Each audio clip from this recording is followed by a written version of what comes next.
Bismillahirrahmanirrahim. Kaum muslimin jamaah Masjid Al-Khair rahimakumullah. Uhaniukum bitahiyatil Islam. Assalamualaikum warahmatullahi wabarakatuh. Alhamdulillah. Nahmaduhu wa nasta'inuhu wa nastaghfiruhu wa natubu ilaih.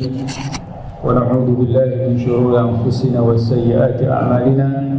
من يهده الله فلا مضل له ومن يضلل فلا هادي له أشهد أن لا إله إلا الله وحده لا شريك له وأشهد أن نبينا محمدا عبده ورسوله اللهم صل وسلم عليه وعلى آله وأصحابه ومن تبعهم بإحسان إلى يوم الدين اللهم إنا نعوذ بك من البرص والجنون والجدن وسيء الأسقام اللهم إنا نعوذ بك بكلمات الله التامة من شر ما خلق اللهم إنا نعوذ بك بكلمات الله التامة من شر ما خلق اللهم إنا نعوذ بك بكلمات الله التامة من شر ما خلق.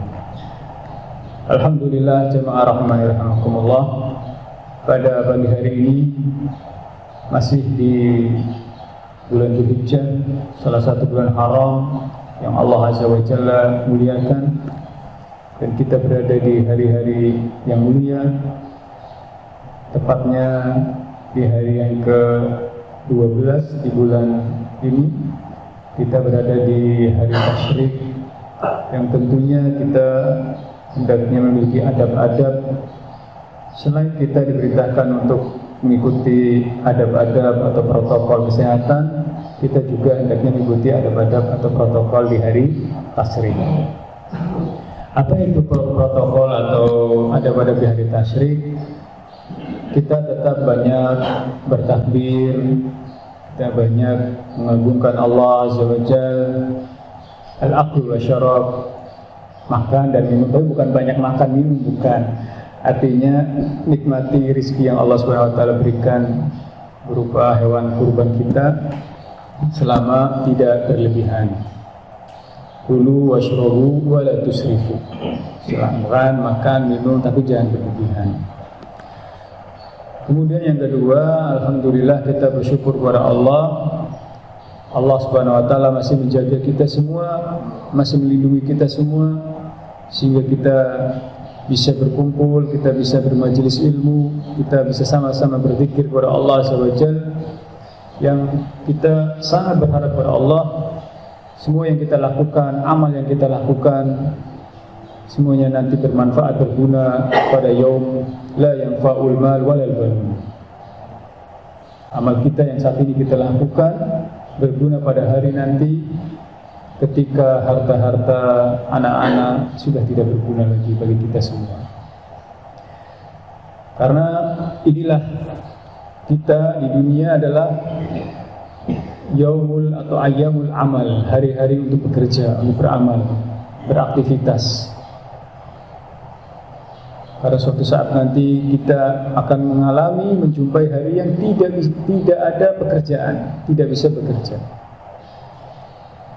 Oleh karena itu mungkin di antara kita sudah pernah mondar-mandir ke masjid, dipanggil oleh muadzin, kemudian panggilan untuk majelis ilmu. Mungkin di antara kita sepertinya sudah mulai bosan. Ketahuilah seperti itu hal yang tabii. Namun kita harus ingat bahwasanya inilah kesempatan kita, inilah peluang kita.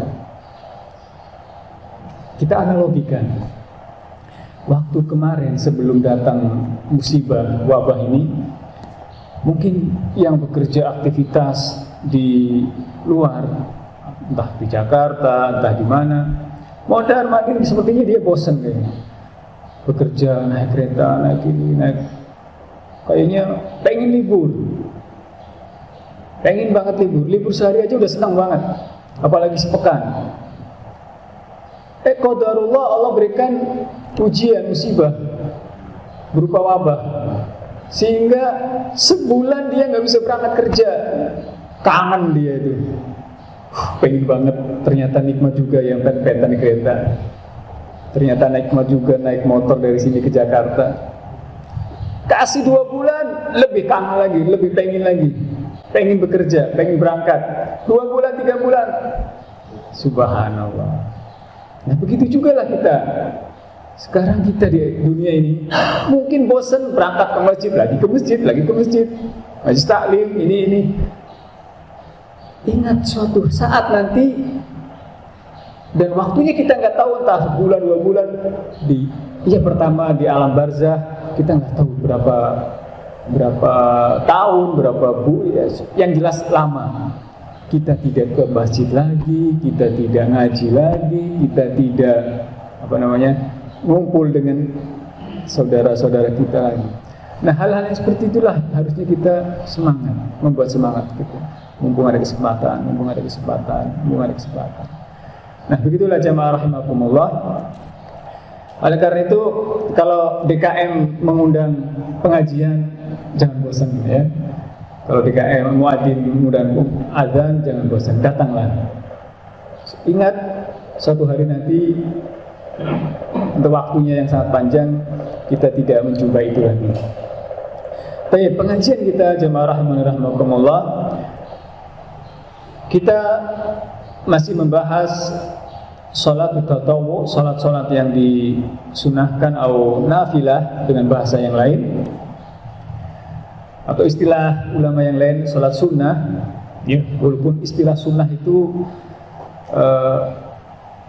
bisa dipakai untuk kondisi tertentu juga. Misalkan untuk masalah akidah. Masalah akidah juga disebut dengan sunnah juga. Namun ulama fikih menggunakan sunnah itu yang berkaitan dengan perkara yang tidak wajib. Pembahasan kita terakhir adalah pembahasan berkaitan dengan sholatul khusuf. Sholat khusuf. Sholat khusuf jamaah rahimani rahimakumullah adalah sholat yang terjadi karena terjadi khosifal qamar wa kasafati syams, terjadi tertutupnya bulan atau tertutupnya matahari, atau dengan bahasa kita terjadi gerhana bulan atau gerhana matahari. Dan ini pernah terjadi di zaman Nabi Shallallahu Alaihi Wasallam. Pernah terjadi di zaman Nabi Shallallahu Alaihi Wasallam. Namun pemahaman mereka manusia saat itu ketika terjadi gerhana matahari, gerhana bulan adalah pemahaman yang tidak lurus, tidak mengikuti agamanya Nabi Ibrahim alaihissalam. Padahal agamanya Nabi Ibrahim adalah agama Hanif. Ketika datang Nabi akhir zaman, Nabi Muhammad SAW diluruskan bahwa gerhana matahari, gerhana bulan itu tidak terjadi karena ada orang yang meninggal, karena ada bayi yang baru lahir, atau karena ada tokoh yang meninggal, atau karena ada buta hijau makan bulan. Padahal gede mana bulan sama buta hijau. Tapi pemahaman yang seperti itu keliru, akhirnya diluruskan oleh Nabi SAW. Oleh karena itu Islam itu datang, agama Nabi Muhammad SAW datang meluruskan adat istiadat yang tidak sesuai syariat. Kalau ada adat dan istiadat yang tidak sesuai syariat, diluruskan oleh Islam. Tapi kalau yang sesuai, artinya tidak dilarang, silakan monggo. Ya. Tapi kalau ini udah ada terus kita timbang sesuai syariat enggak? Kalau sesuai syariat silakan. Ya. Seperti adat istiadatnya orang Indonesia, orang kita pakaian, pakai gamis, pakai batik, pakai koko, pakai koko dan apa istilahnya? Ya istilahnya kaos dan macam-macam. Selama tidak melanggar syariat, dibenarkan oleh syariat, tidak dilarang, maka silahkan berjalan. Tapi ketika adat dan istiadat itu melanggar syariat, misalkan ada kebiasaan masyarakat sini kalau malah Jumat Kliwon bakar kemenyan depan rumah, misalkan, kenapa? Biar setan gak masuk. Justru malah kayak gitu syariat menjelaskan kalau demikian setan malah masuk, karena setan paling senang dengan kemenyan. dengan bau-bau yang kayak gitu. Nah, oleh karena itu diluruskan. Yang benar ketika malam Jumat entah kliwon, entah lebih, entah paing, entah satu ini, ya kayak gitulah. Ya. Jadi kalau malam Jumat atau malam-malam tertentu tidak perlu makan kemenyan, tidak perlu masang apa di pintu, ya, atau nebar garam depan pintu, tidak perlu seperti itu. Tapi kita ketika mau tutup pintu baca bismillah, jendela mau ditutup baca bismillah, kemudian di dalam rumah baca Al-Quran gitu. Terutama surat Al-Baqarah. Kalau Al-Baqarah kepanjangan, ya udah seperempatnya deh. Seperempatnya masih kepanjangan juga, kebangetan. Ya udah dikeroyok bapaknya, ibunya, anaknya. Sebenarnya intinya baca Al-Quran, zikir. Nah di zaman Nabi SAW juga terjadi gerhana bulan atau gerhana matahari, tapi pemahaman mereka, keyakinan mereka ketika terjadi itu, mereka meyakini karena ada orang yang sedang meninggal sekarang. Dan qadarullah saat itu putranya Nabi Muhammad SAW meninggal, yang bernama Ibrahim. Ya, putranya Nabi Muhammad SAW meninggal. Ya, putranya berapa Ustaz? Nabi Muhammad SAW itu punya putra, ya, anak laki-laki, namanya Ibrahim, tapi meninggal. Ya, banyak putra dan putri SAW meninggal ketika beliau hidup itu banyak. Oleh karena itu orang-orang musyrik sering kalau bahasa kitanya mengejek gitu. Kalau Nabi SAW itu orang yang abtar. Orang abtar itu orang yang udah nggak punya keturunan lagi. Karena keyakinan mereka dikatakan orang punya keturunan kalau punya anak laki-laki. Kalau orang Arab jahiliyah, dikatakan orang ini punya penerus kalau dia punya anak laki-laki. Sedangkan Rasulullah SAW putra-putranya meninggal, yang hidup cuma perempuan. Ya. Oleh karena itu Rasulullah SAW sering diejek dengan istilah abtar. Namun Allah Subhanahu Wa Taala menjelaskan bahwasanya Rasulullah SAW tidak abtar. Yang abtar adalah inna syani'aka huwal abtar. Yang abtar adalah orang yang syani, yang tidak mengikuti agama Nabi Muhammad SAW, yang tidak beriman, yang tidak taat kepada Rasulullah. Itulah orang yang abtar asli, orang yang terputus pahalanya, terputus kebaikannya, terputus harapannya. Insya Allah kalau kita menjadi orang mukmin, beriman, mengikuti agama Nabi Sallallahu Alaihi Wasallam, menjadi umat Nabi Sallallahu Alaihi Wasallam yang taat pada Allah, pada Rasul Sallallahu Alaihi Wasallam, insya Allah pahala kita akan mengalir. Lalu apa saja yang harus dilakukan? Maka yang pertama adalah hendaknya dikumandangkan, artinya diinformasikan tentang adanya sholat tersebut dengan kalimat as-salatu jami'ah, tanpa adzan, tanpa iqamah, as-salatu jami'ah. Itu. Kalau sekarang bagaimana Pak Ustaz? Bisa pakai itu juga, as-salatu jami'ah, kemudian di-share pengumuman. Insya Allah pada hari ini jam sekian Masjid Al-Husain mengadakan sholat gerhana. Bisa, ya, wasilah. Karena apa? Karena wasilah, bukan tujuan. Tujuannya adalah kita mengundang manusia untuk sholat berjamaah, sholat gerhana. Wasilahnya apa? Dengan informasi tadi, media sosial WA atau apa saja, atau pamflet atau pengumuman dan. Namun hendaknya kalimat as-salatu jami'ah diucapkan, tidak diganti dengan azan. Oh, enakan azan dong, kalau azan kan orang tahu.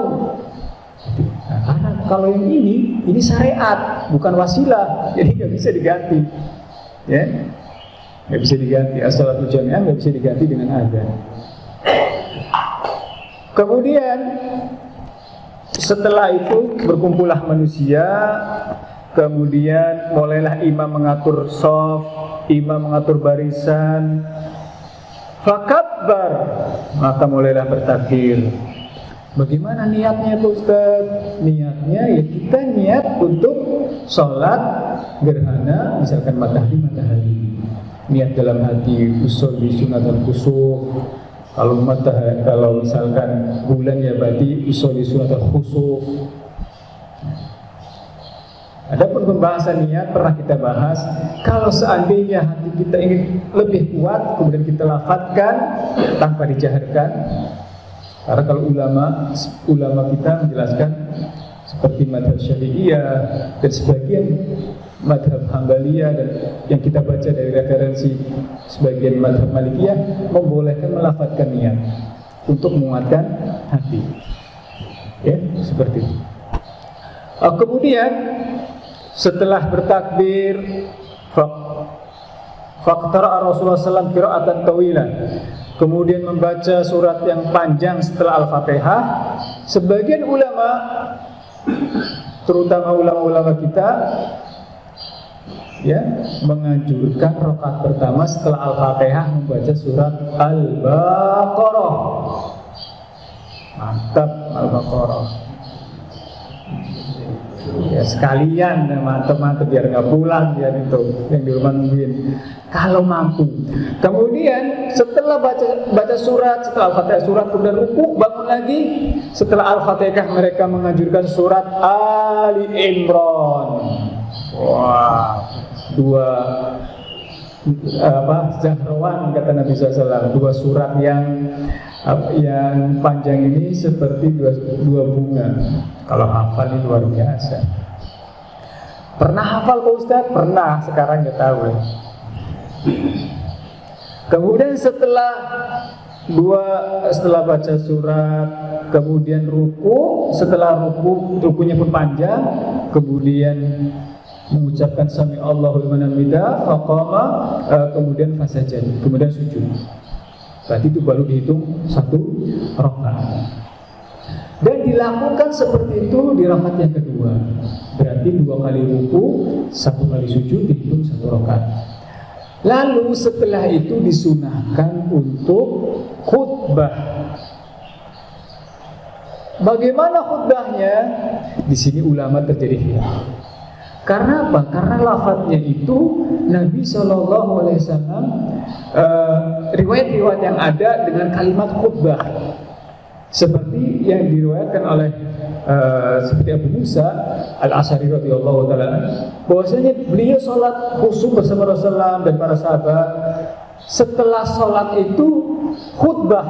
Kalimat khutbah ini dipahami kalau khutbah ya khutbah, berarti setelah sholat khutbah selesai, khutbah udah selesai. Namun sebagian ulama yang kita lihat dari referensi ulama mazhab Syafi'iyah, mereka mengatakan yang dimaksud khutbah di situ adalah seperti khutbah Jumat. Berarti berapa kali? 2 kali khutbahnya. Oh begitu, mau pantas waktu saya sholat di sana khutbahnya 2 kali. Iya, karena mereka merojihkan pendapatnya sebagian ulama mazhab Syafi'iyah. Bagaimana? Kok bisa khutbah 2 kali? Kiasan dengan sholat Jumat. Mengkiaskan dengan sholat Jumat. Karena kan Rasulullah SAW tidak pernah khutbah dalam sholat itu kecuali sholat Jumat. Maka ketika beliau khutbah lagi berarti seperti sholat Jumat juga. Begitu cara istidlalnya ulama-ulama mazhab Syafi'iyah. Dan ini pun dikuatkan oleh Imam Syafi'i dalam kitab Al-Um. Oleh karena itu kita dalam hal ini menurut hemat kami tidak perlu saling membid'ahkan, menyesatkan dan seterusnya. Dalam hal ini khutbah 2 kali sahih, artinya betul, karena memang nasnya sangat memungkinkan untuk dipahami khutbah 2 kali. Yang khutbah sekali pun insya Allah sesuai dengan nas tersebut. Dan kita ikuti protokol, sekali lagi protokol adab-adab dalam khilaf.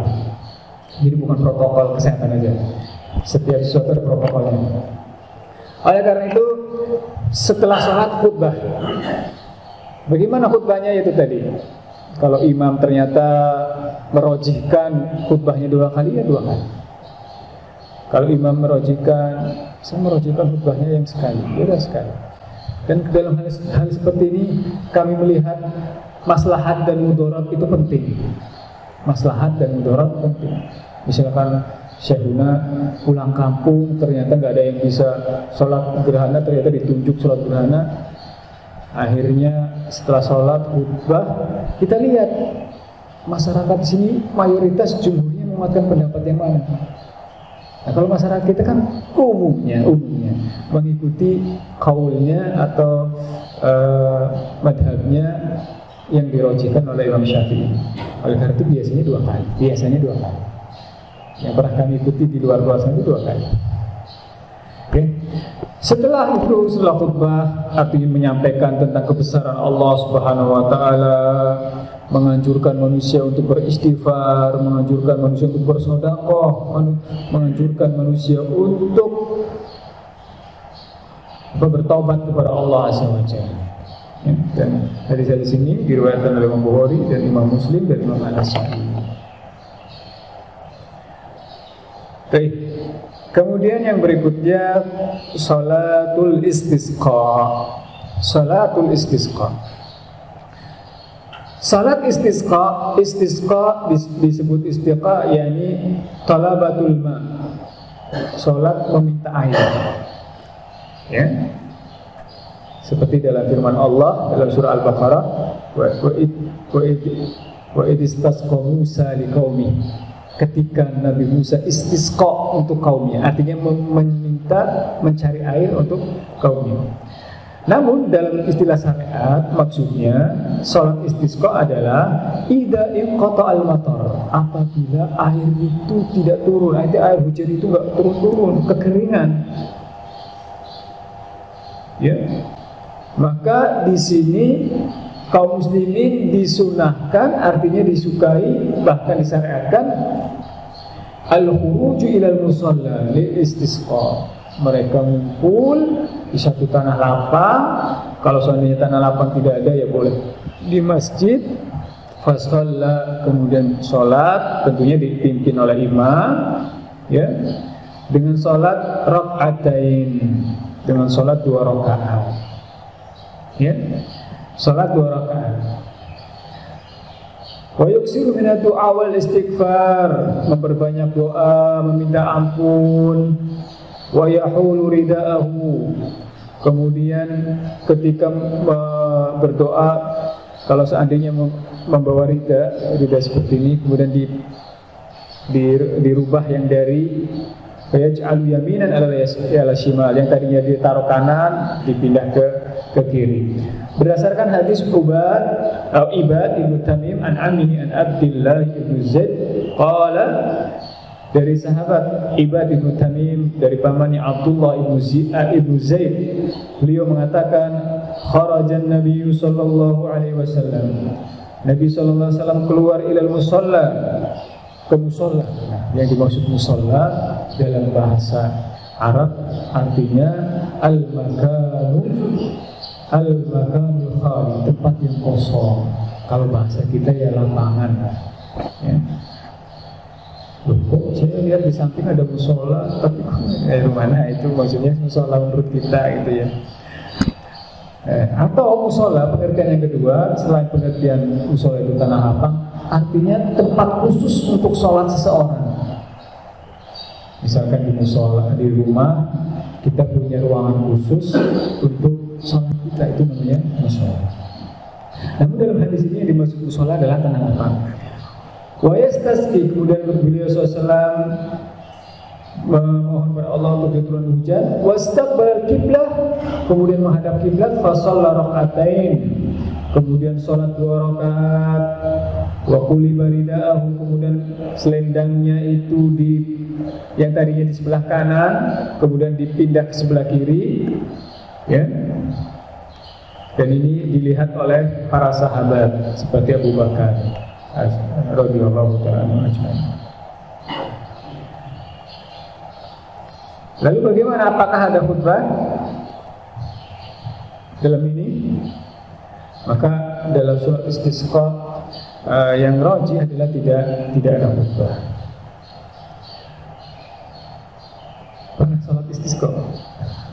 Belum. Alhamdulillah. Di mana Pak? Di sini. Masya Allah. Air banyak kok bisa kasih istisqa juga. Oh, subhanallah. Alhamdulillah. Ini sudah pernah diamalkan semua ya, luar biasa. Baik. Kemudian kita akan membahas pembahasan yang berikutnya, sujudul tilawah. Sujud tilawah. Sujud tilawah artinya sujud yang dilakukan karena kita membaca ayat-ayat yang dahulu Rasulullah SAW memerintahkan atau mengamalkan. Ketika beliau baca ayat tersebut, beliau sujud. Ada berapa ayat? Di sini para ulama khilaf, namun beliau membawakan salah satu pendapat ulama terdahulu, yaitu Al-Imam Ibnu Hazm. Beliau mengatakan ada 14 ayat, ada 14 tempat sujud. Yang pertama dalam surat Al-A'raf, kemudian dalam surat Al-A'raf, surat An-Nahl, surat Al-Isra, surat Maryam, surat Al-Hajj, kemudian surat As-Sajdah, surat Al-Furqan, surat An-Naml, ya, surat Sod, surat Fussilat, surat An-Najm, surat Al-Insyiqaq, dan surat Al-Alaq. Nah, sujud ini hukumnya yang rajih adalah sunnah, artinya mustahab, tidak wajib, ya, tidak wajib. Dan sangat dicintai ketika seorang membaca ayat ini sujud. Ya, wa idza quri'al Qur'anu la yasjudun, kemudian kita sujud, baik dalam sholat maupun di luar sholat. Terutama bagi yang membaca, Al-Quran tersebut. Kalau sholat ya jelas, kalau imamnya baca kita sujud, ya makmum ikut sujud. Gak bisa imamnya sujud kemudian makmumnya, kan sunnah. Nah kan gak bisa, kan karena sudah masuk sholat ya harus innama ju'ilal imam liyutamma bih. Apa yang sudah yang dilakukan imam kita ikuti. Karena banyak sekali keutamaan. Di antara keutamaan sujud tilawah adalah kita mengikuti sunnah Nabi kita Muhammad SAW. Kemudian yang kedua, kita menyelisihi musuh kita yang abadi, yaitu iblis, laknatullah alaihi. Dalam riwayat yang sahih, Nabi SAW menceritakan bahwasanya ketika manusia membaca, seorang muslim atau seorang muslimah membaca ayat Al-Quran, kemudian dia membaca surat sajdah atau ayat sujud tadi, ayat tilawah tadi, kemudian dia sujud, maka syaitan pun melihat, syaitan pun yabki, syaitan pun menangis. Amaroni an asjud wala asjud wali jahannam awalin nar. Saya diperintahkan untuk sujud, namun saya tidak mau, akhirnya saya mendapatkan jahannam. Sedangkan manusia disuruh untuk sujud, ya, maka dia pun mau sujud, akhirnya dia mendapatkan surga. Nah itulah jamaah rahmatullah. Ketika kita membuat musuh Allah, musuhnya manusia, iblis, sedih, menangis, maka ini pun termasuk ibadah. Sebagaimana ketika iblis gembira, pasti karena kita berbuat dosa. Kalau iblis sedih, menangis karena kita beribadah kepada Allah, artinya taat kepada Allah. Kalau kita dikasih pilihan, mau buat iblis nangis atau bikin iblis gembira, ya pasti kita milihnya bikin iblis gembira, bikin iblis nangis. Kalau bikin iblis gembira, subhanallah, pastilah kita dalam kondisi kita berbuat dosa dan maksiat. Ya, sebagaimana dalam asar yang sahih, Rasulullah SAW mengabarkan iblis sangat gembira ketika ada seorang suami yang menceraikan istrinya. Nah itu gembira, berarti karena melakukan perbuatan yang dosa, artinya menceraikan tanpa sebab syar'i ya. Kemudian kalau iblis menangis, seperti berarti kita berbuat soleh, amal baik. Oleh karena itu termasuk keutamaan dalam membaca Al-Quran adalah kita bersujud ketika membaca ayat-ayat sajadah. Sehingga para ulama mengatakan bahwasanya sujud tilawah itu termasuk perkara yang disukai. Sehingga beliau mengatakan walaisa sujud fardhan lakinnahu fadl. Sujud di sini bukan suatu kewajiban, akan tapi keutamaan. Wa yasjudu laha fi shalah al-faridah wa tatawwu. Sujud boleh dilakukan ketika sholat fardu maupun sholat sunnah tatawwu. Wa fi ghairi shalah fi kulli waqt, atau di luar sholat. Wa inda tulu'is syamsi wa ghurubiha, baik di waktu-waktu yang terlarang.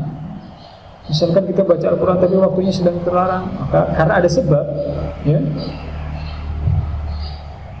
boleh menghadap kiblat maupun tidak menghadap kiblat. Wa ala tahara wa ala ghairi tahara, boleh dalam keadaan bersuci maupun tidak dalam keadaan bersuci. Namun sekali lagi, ini kaulnya Imam Ibnu Hazm, yang rajih adalah ketika kita sujud dalam keadaan suci itu lebih utama, tidak dalam keadaan hadas, atau dalam keadaan suci itu lebih utama. Dalam keadaan utama.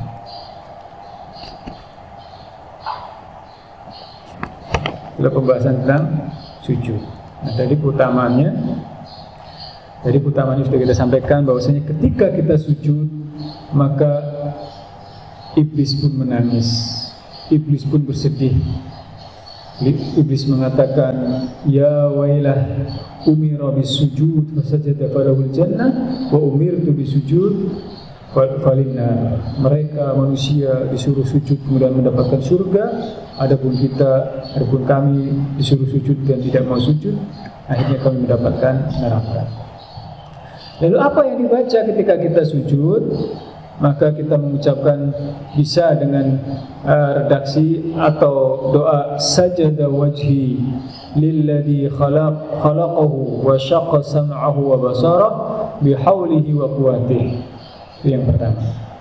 Sajada wajhi, telah sujud wajahku, lilladzi khalaqahu, kepada yang telah menciptakan wajahku ini, wa syaqqa sam'ahu, yang membagi pendengaranku, ada yang kiri ada yang kanan, wa basarahu, dan penglihatan juga ada yang kanan ada yang kiri, bihaulihi wa quwwatihi, dengan daya dan kekuatannya.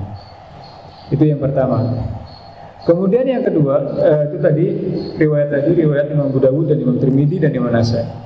Kemudian yang kedua dengan membaca Allahumma laka sajadtu wa bika amantu wa laka aslamtu anta rabbi sajada wajhi lilladzi syaqqa sam'ahu wa basarah tabarakallahu ahsanul khaliqin. Maknanya hampir sama ya, maknanya hampir sama. Silahkan di hafal atau ya, berusaha untuk diamalkan. Sampai di sini ada pertanyaan. Sebelum kita lanjut ke sujud syukur atau kemudian atau sujud sahwi, fadhil. Nah, fadhil. Masalah sunat, bolehkah kita menggabungkan sholat sunnah wudu dengan sholat sunnah tarawih?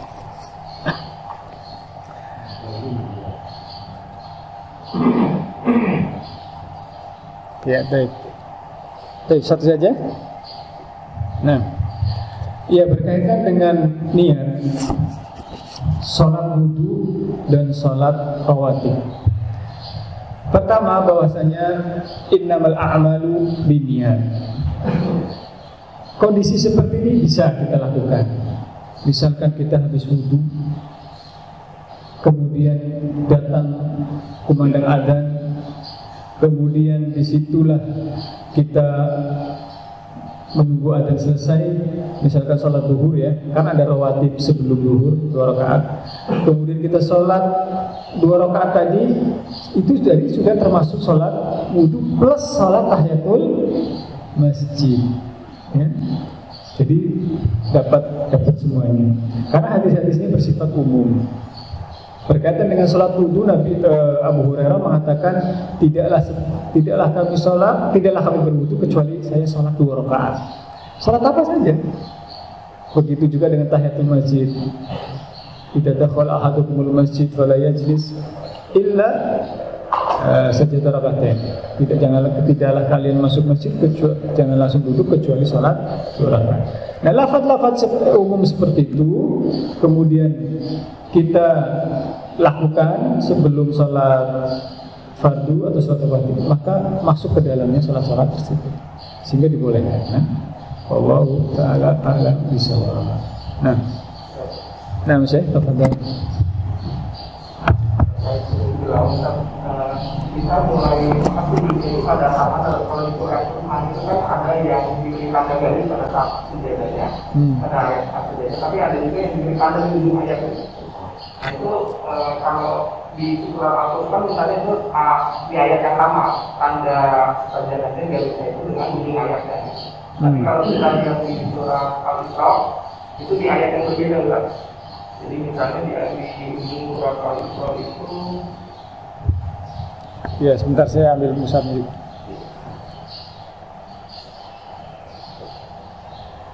Surah Al-Isra. Ya.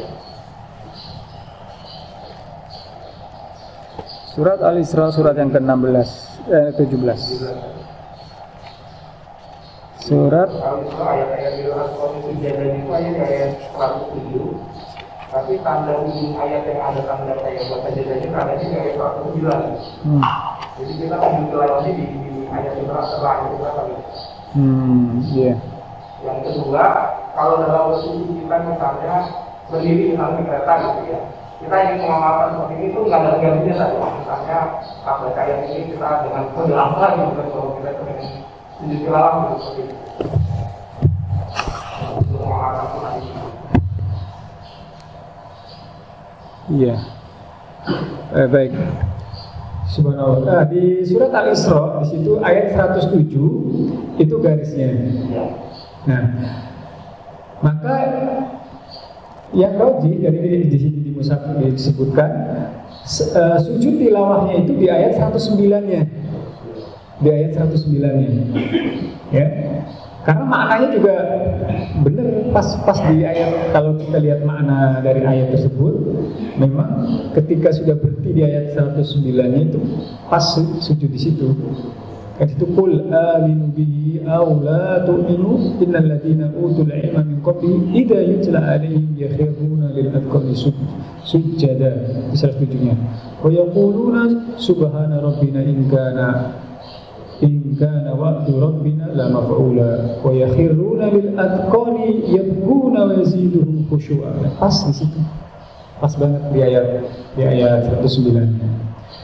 Kemudian yang kedua, ketika kita menghadapi tempat-tempat seperti yang banyak orang, entah di kereta, entah di mana, kita itu mengamalkan tersebut. Hukum asalnya tadi sunnah ya. Bahwa kita tidak perlu takalluf, tidak perlu memaksakan diri. Sujud di kereta gimana? Ya, asalnya ya kita tidak melakukan.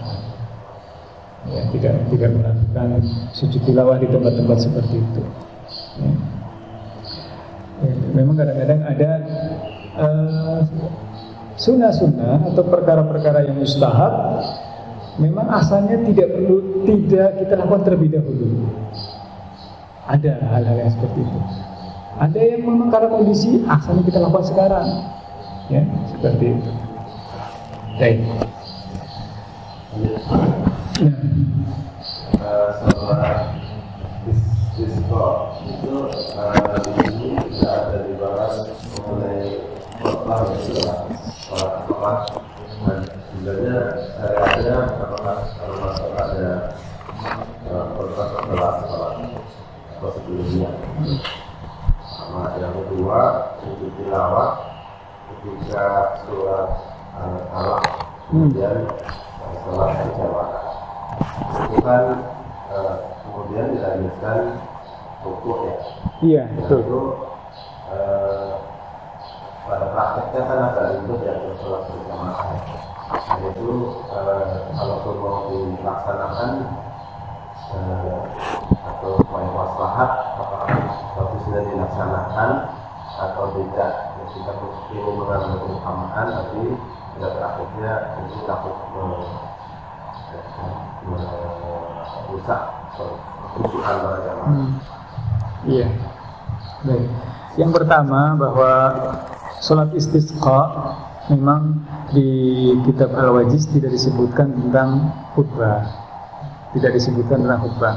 Karena memang beliau merojihkan qaul sebagian besar ulama-ulama madhab Hambaliyah.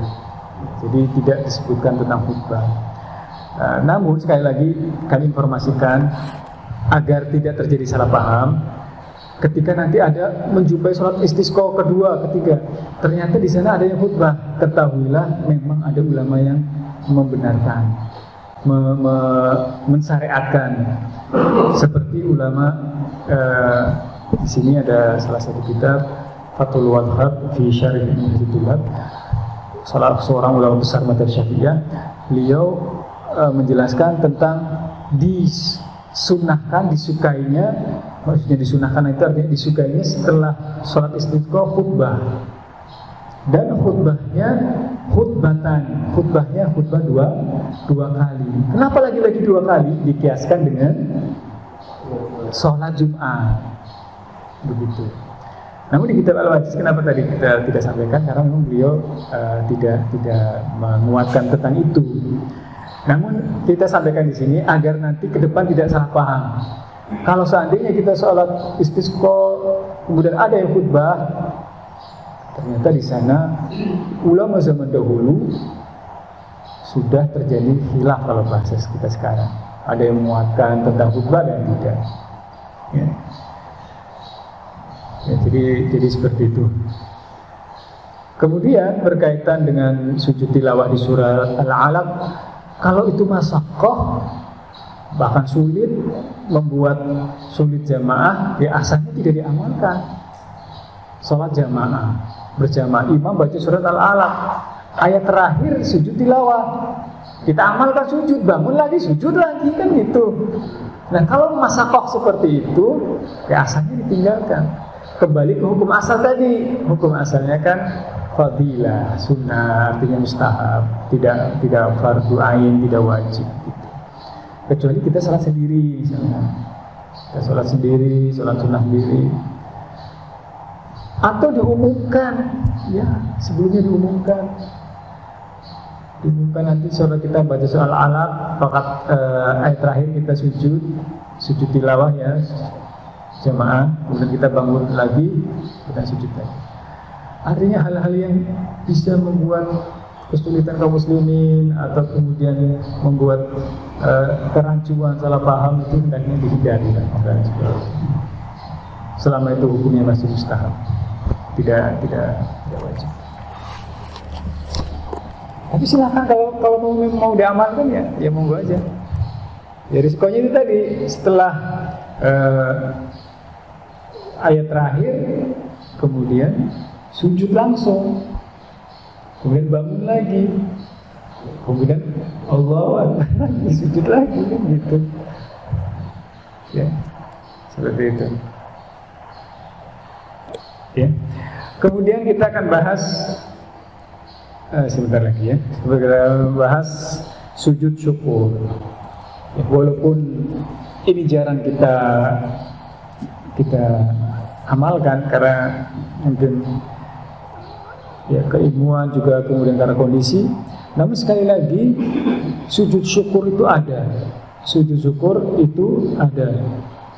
Beliau mengatakan yustahabbu liman waradat alaihi ni'mah au dafat anhu niqmah.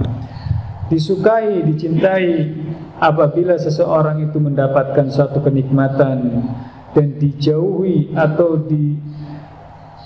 dijauhkan dari malapetaka, au busyira biha yasurruhu, atau diberi kabar gembira tentang sesuatu yang bahagia, an yukharra sajida, kemudian dia pun disunahkan untuk langsung bersujud.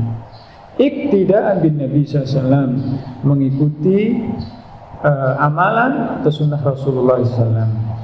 An Abi Bakrah, dari sahabat Abu Bakrah, anna Nabi SAW kana idza atahu amru yasurruhu aw yusarruhu bi kharra sajidan syukran lillahi tabaraka wa ta'ala.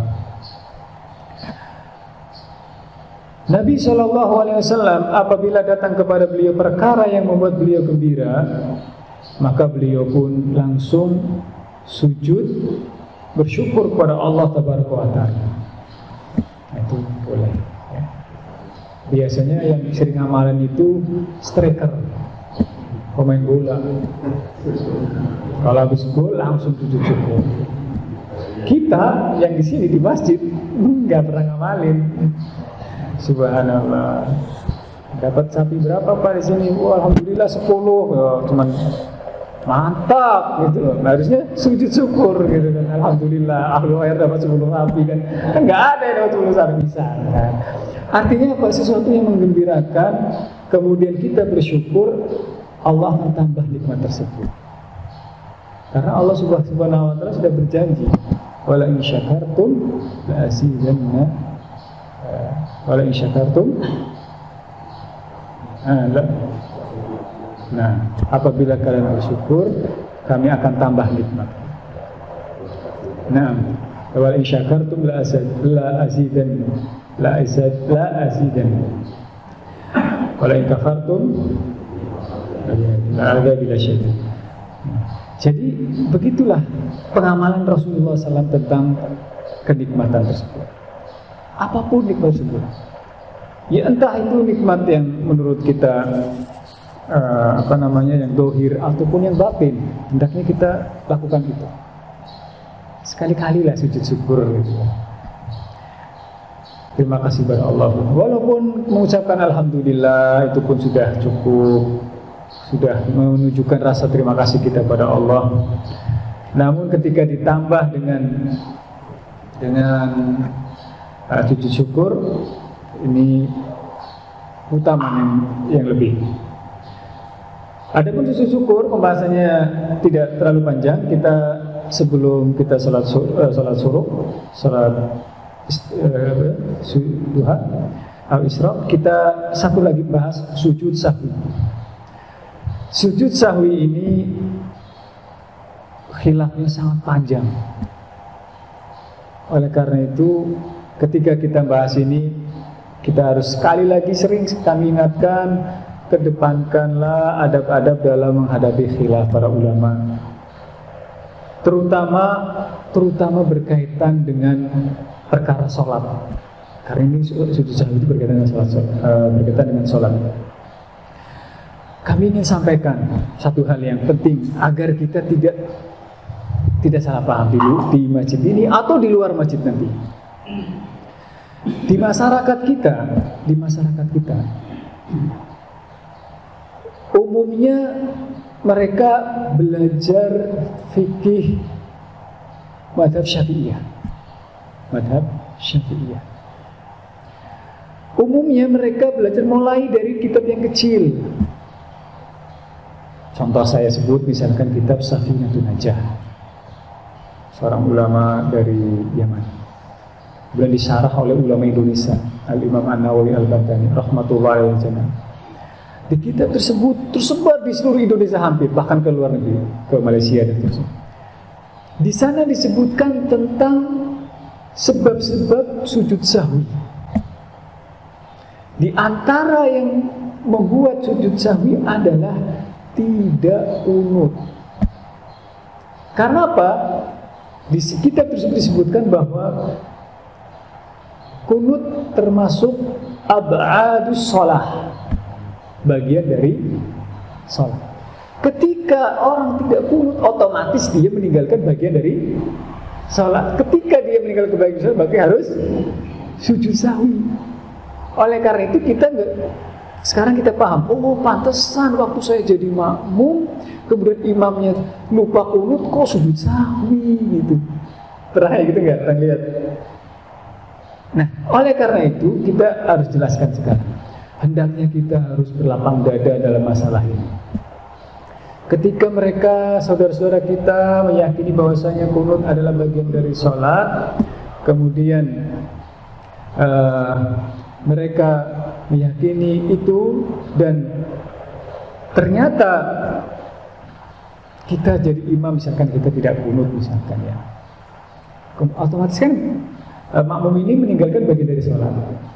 Kemudian dia kok sendirian sujud sahwi, maka kita tidak perlu, wah ini amalan baru. Tidak, karena dia meyakini tentang ijtihad ulama berkaitan dengan kunut tadi. Oleh karena itu kita harus legowo dalam masalah ini, ya. Terutama ketika kita hidup di lingkungan yang mayoritas katakanlah tradisional, misalnya pulang kampung. Kemudian kita pulang kampung saking rajinnya di merantau, kemudian pulang kampung nggak tengok kiri tengok kanan, kita maju jadi imam, ternyata kita nggak kunut misalkan. Ketika kita langsung sujud, makmumnya subhanallah, subhanallah, subhanallah. Yang imamnya bingung, subhanallah apa, saya salah apaan? Subhanallah, gitu jadinya kan. Karena apa? Karena mayoritas, dan kami kaji, subhanallah. Dan alhamdulillah ini hanya informasi aja. Kita sekarang sudah hampir setengah tahun, sekarang mulai mendalami fikih madzhab Syafi'iyah dengan ulama Yaman, dengan Dr. Labib Abdillah An-Najib.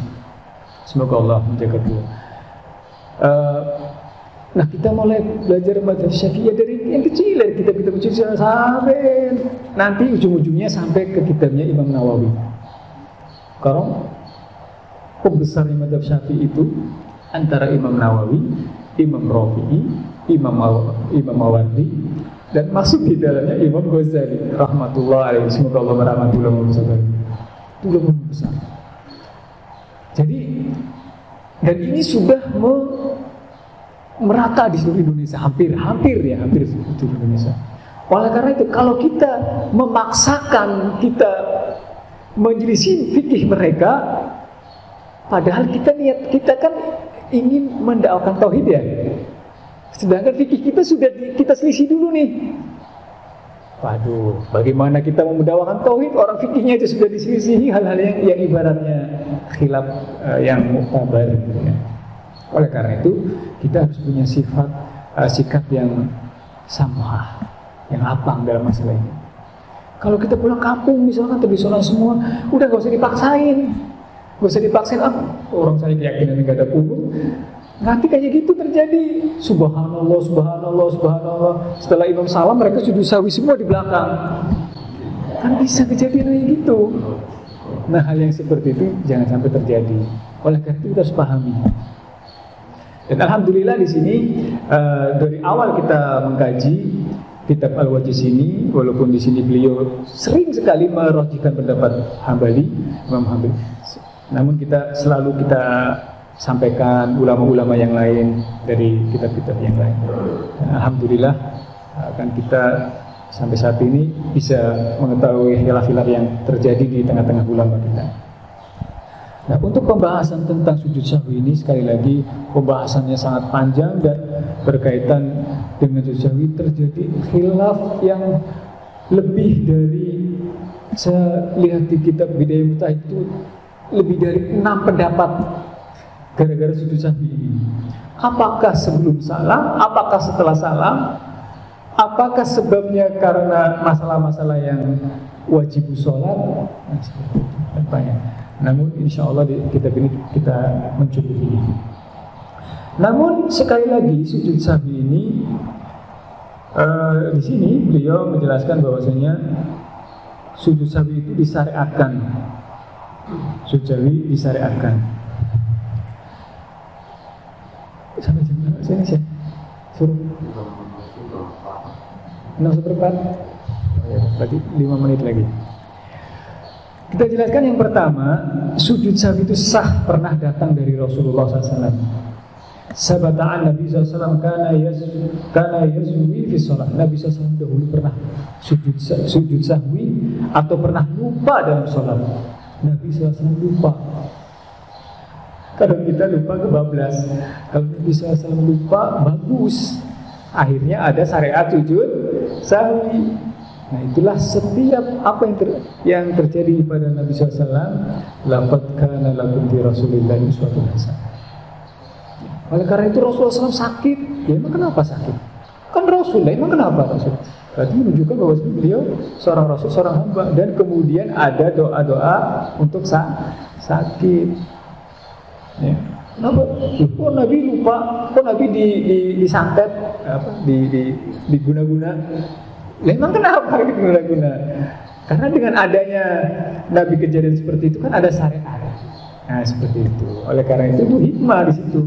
Termasuk Nabi SAW lupa. Kemudian beliau mengatakan, innama ana bashar amsa kama tansau. Sesungguhnya dalam satu sisi saya adalah manusia biasa. Saya lupa sebagaimana kalian lupa. Fa idza nasitu fadkuruni. Apabila saya lupa, ingatkan aku, kata Nabi SAW. Ini Nabi loh yang mengatakan, ya. Nabi SAW mengatakan, saya ini seperti kalian juga manusia biasa dalam satu sisi.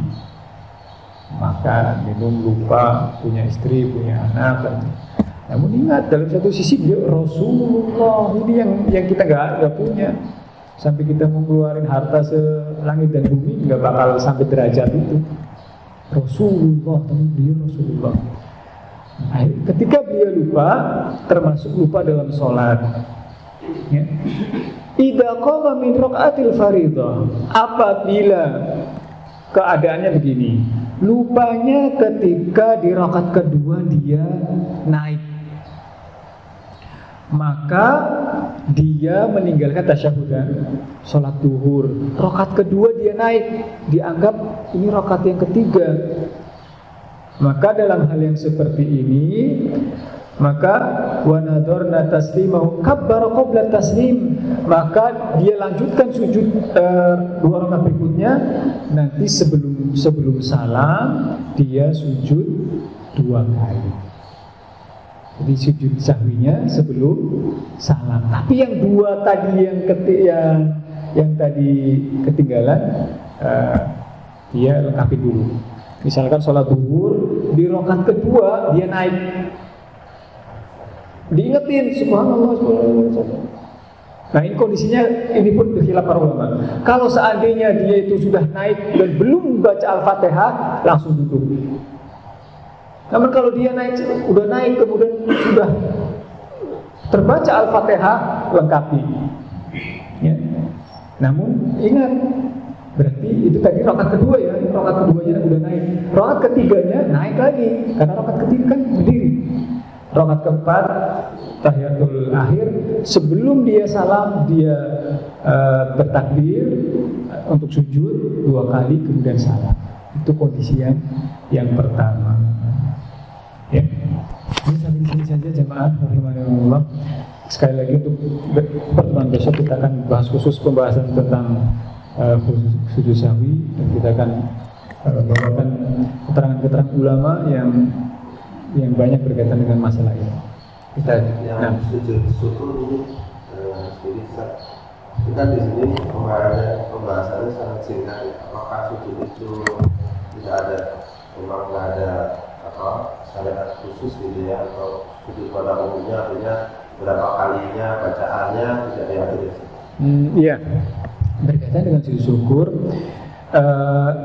nas-nas atau riwayat-riwayat yang datang itu sifatnya umum.